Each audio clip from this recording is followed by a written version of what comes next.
तपाईँको अब यस्तो अर्ग्यानिक ठाउँमा आइएको छ होइन अब चाहिँ आफ्नो चाहिँ बाल्यकालको केही घटना छ भने एकदम सेयर गर्नु नि त हामी त अब त्यो घाँस सोत्तर गरेर हुर्किया मान्छे हो हजुरले भन्नु त्यसपछि म सेयर गरौँ ल तपाईँको यो अहिलेका केटाकेटीको लाइफस्टाइल देखिन्छ नि होइन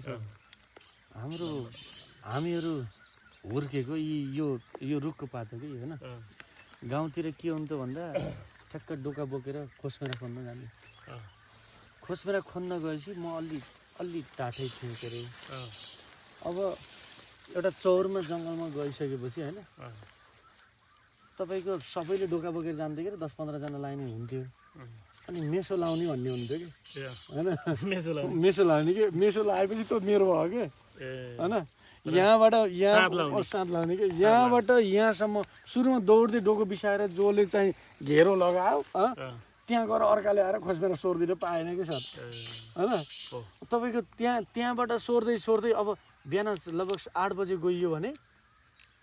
त कति टाइम लाग्छ थाहा छैन यहाँदेखि वहाँ देखिने जति मेरो हो भन्ने लाग्ने कि अनि सोर्दा बरु 12 बजोस्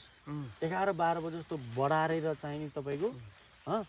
बढारेर पुरै चाहिँ तपाईँको डोकामा माथिपट्टि रस्सीले बाँधेर त्यसरी चाहिने हामीले 70 पुऱ्याइन्थ्यो त्यसरी आमा खत्रै रहेछ त्यो मैले ल काट्नु फेरि गर्नु पर्यो